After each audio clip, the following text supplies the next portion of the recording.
smoke in the ground again.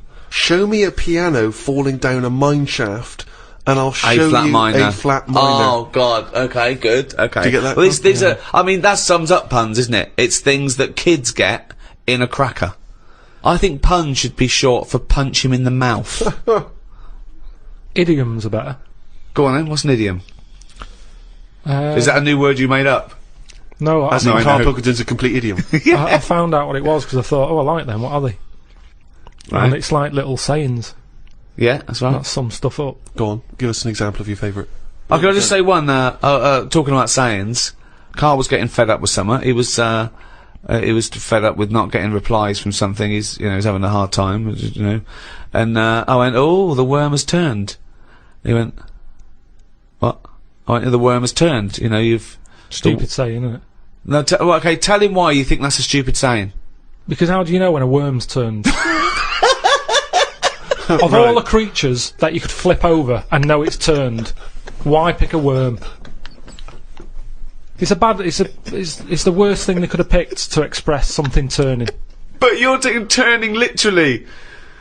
It means changing, doesn't it? Changing your attitude. A new broom, turning over a new leaf. Yeah, but things are going to be something that different now, and changes. I'm sick of it. Chameleon.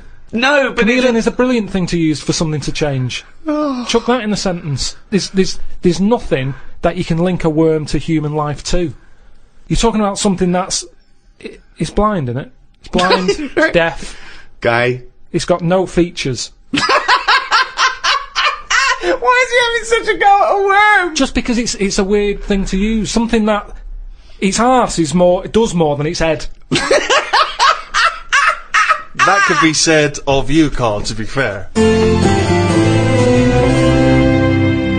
We've talked about what art is, we've talked about painting, sculpture, we've talked about music briefly, we've talked about whistling over music to make it better. Poetry. A completely different type of art form there. Karl, what's your thoughts on poetry? I've never really been a fan of it. There's a surprise. I think it's sort of... it's alright for the person who's doing it. You say that whistling is just for the whistler. But I think poetry's more like that, because sometimes you read it and you're thinking, what's he going on about? It's always a bit... I don't know, it's sold in a bad light. It's a bit sort of... a bit gay, innit? Right. Okay. I mean, it depends what sort you're talking about, because maybe there's poetry out there that I haven't heard. There's some poetry gayer than others. Yeah. War poetry can't be gay, can it? That was people... I haven't heard... Go on. People fighting in the trenches and...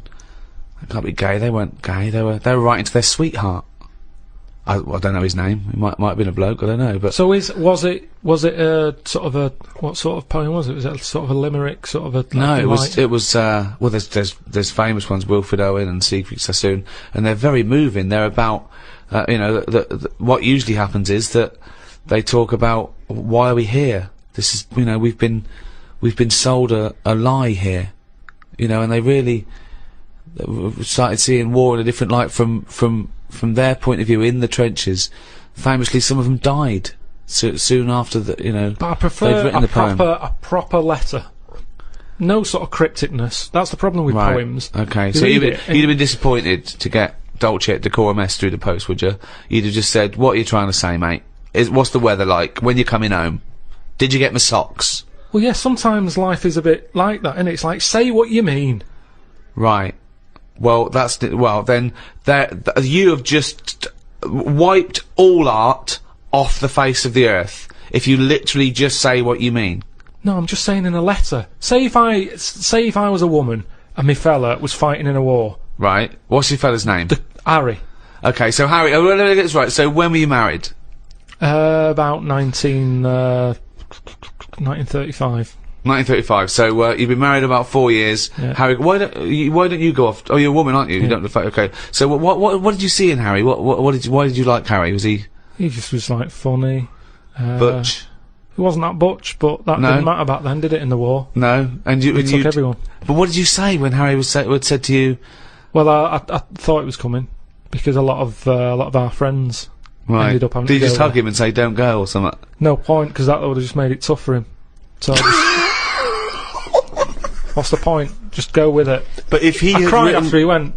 You cried after he went? That's what you do, innit? You wouldn't do it in front of him. He's got to go to battle. Okay, so your man goes off to battle. Right. Then I get a letter from the Colonel saying, "Oh, bit of bad news. Harry's dead." Now I get a letter in the post. He said what he meant, didn't he? In the Well, yeah, and they would do, wouldn't they? They wouldn't fanny around saying, "Oh, he was on the warpath and the cloud went dark." I go, "What? Just tell me what happened. I don't want a weather forecast." He got shot at the arse and the bullet came out his head. Right. Now, the Colonel, he would just tell me the basics. Now, because he sent his by Telegram. telegram, they sent a telegram. The letter I get from Harry has been stamped, so I get it late. Oh, okay. So I get a letter from Harry after he's died. Yeah. Right, and you know he's dead. I know he's dead, so I get this letter with his handwriting on. I'm devastated because I was just getting over his death. Yeah. It's all brought back to me when this letter drops through the post. Well, yeah, 3 days and you're pretty much over it. It's Harry's handwriting. Yeah. Oh God, what's this? What's now he I written? open it, Yeah. and instead of saying things are bad here, socks are damp, you know, everything's grim, it's cold, I'm sick of it, there's a poem. It wouldn't feel like it was from Harry. Well, Because it's not in his words. Poems are never in the person's words. But didn't you know Harry was a poet when you married him and made love to him No, that I only night? picked it up because other people were doing it. It's something to do in the trenches. But when he carried you over the threshold, Carl, and he laid you down and gently kissed you, didn't he say any? Didn't he ever? He must have whispered some sweet nothings into No, your it wasn't hysterical like red that. It head. wasn't No, like that. Straight no. to the point. It was like, get your knickers off.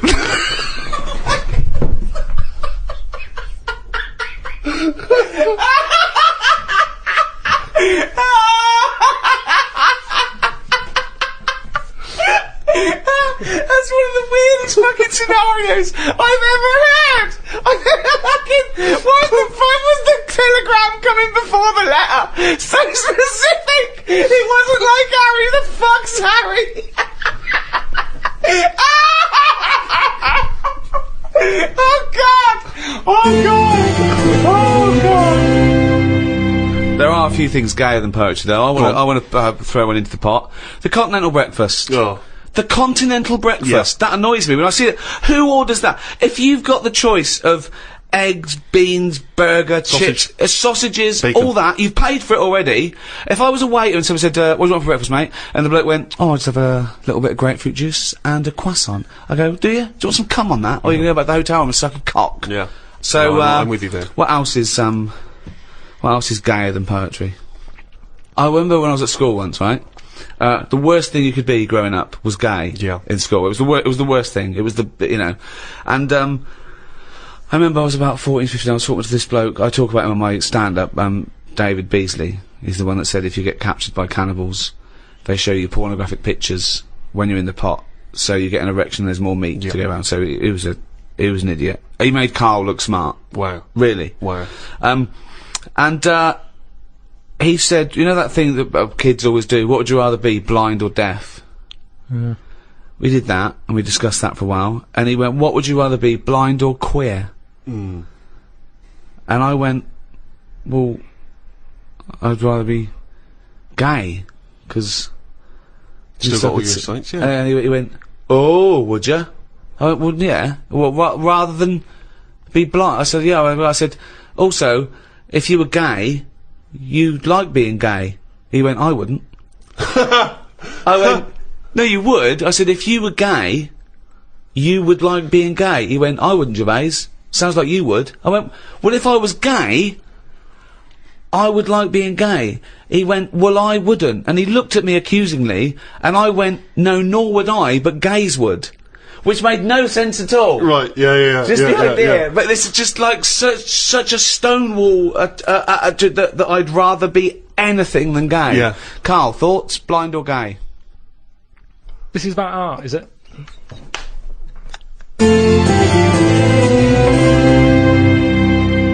So there you have it, our comprehensive and definitive guide to the arts.